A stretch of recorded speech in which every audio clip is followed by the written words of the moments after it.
नमस्कार। बीना से विधायक निर्मला सप्रे को लेकर कांग्रेस दिन ब दिन हमलावर होती चली जा रही है। जाहिर सी बात है, जिस विधायक ने कांग्रेस के टिकट पर जीतने के बाद में इस बात का ऐलान कर दिया हो कि वो भारतीय जनता पार्टी में शामिल होंगी, उस विधायक को लेकर कांग्रेस को गुस्सा आएगा ही। गुस्से की शुरुआत उस समय हुई थी जब सप्रे ने लोकसभा चुनाव के आसपास बीजेपी में जाने का ऐलान कर दिया था।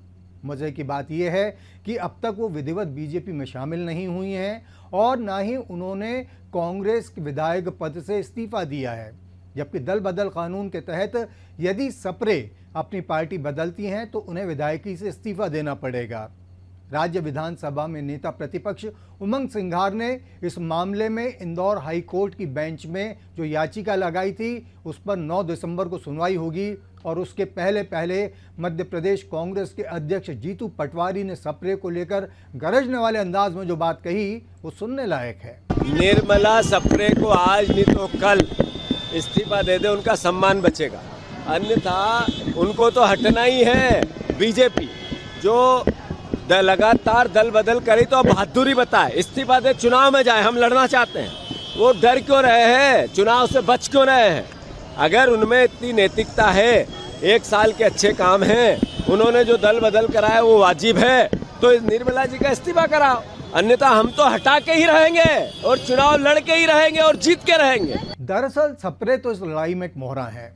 कांग्रेस की असली लड़ाई भारतीय जनता पार्टी के साथ है, क्योंकि वो इस बात को अभी आरोप लगा रही है कि विधानसभा सचिवालय इस मामले में सप्रे के खिलाफ कार्रवाई करने में हील हवाली कर रहा है।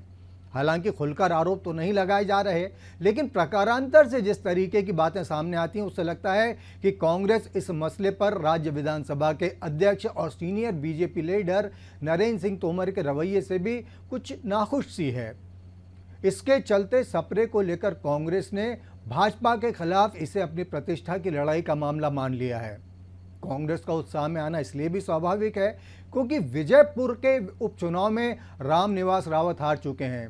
वही रामनिवास रावत जिन्होंने सप्रे की ही तरह लोकसभा चुनाव के आसपास भाजपा में आने का ऐलान कर दिया था और उन्होंने इस्तीफा दे दिया। सप्रे ने इस्तीफा नहीं दिया, लेकिन रावत ने इस्तीफा दिया। उसके बाद विजयपुर में उपचुनाव हुआ जिसमें रावत की पराजय हुई।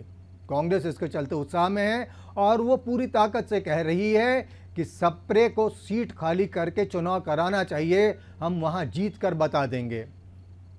आपकी सेवा में फिर हाजिर होंगे, तब तक आप देखते रहिए आनंद टीवी मध्य प्रदेश। नमस्ते।